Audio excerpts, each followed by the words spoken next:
All right, let's take a look at what happens when direct substitution gives us a non-zero divided by 0 result. And so we're going to consider the limit as x approaches 2 of x divided by x minus 2. And we can go ahead and note here, if we look at our denominator, that f of x is undefined at x equals 2.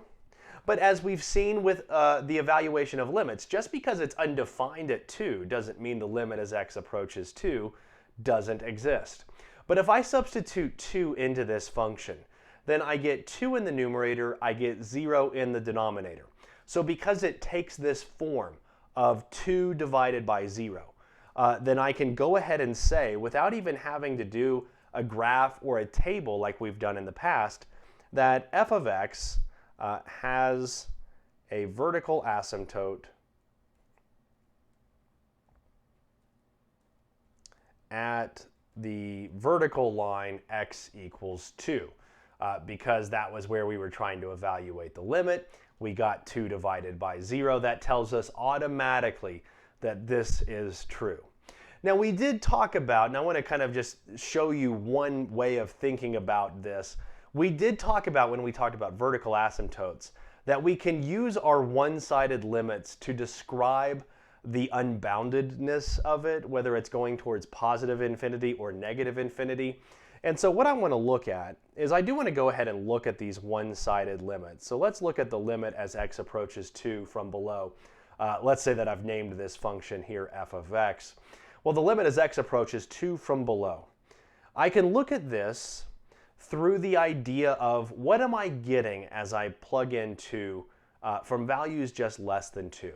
Well, as I plug in 2, the numerator is getting really close to 2. So we can say that this is approaching a positive 2. And I'm going to lay it out just like that, because what I really am curious about is this going to positive infinity or negative infinity?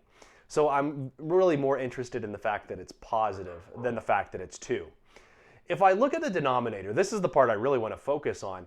If I plug in 2 from values just less than 2, so think 1.999, and then I subtract 2, I get something that gets really close to 0, and that's why we were able to make this statement right here. But it's getting really close to 0 in a negative way. And I'm going to put this very informal notation here. I'm going to talk about what happens when I get positive 2 divided by really, really small negative numbers. And the fact that it's a positive divided by a negative is what tells me that the limit as x approaches 2 from below of f of x is headed to negative infinity. Remember, that means the limit doesn't exist, and I'm using this to describe the behavior of the graph. And then I can apply the same logic if I want to look at the limit as x approaches 2 from above of this function f of x. Again, the numerator is headed to positive 2. The denominator is headed towards 0, but if I substitute in values that are larger than 2, barely, but larger than 2, and then subtract 2, what I get are really, really small positive values. And since I've got a positive value divided by a very, very small positive value, then what I get is that the limit as x approaches 2 from above of this function is equal to positive infinity. Again, using that infinity to describe the behavior of what's happening. The limits do not match the one-sided limits, and so I can flatly say the limit as x approaches 2 of this function does not exist. And when we practice this, we earlier tried to do this with tables, and we had to actually build the table with 1.999 and 2.001.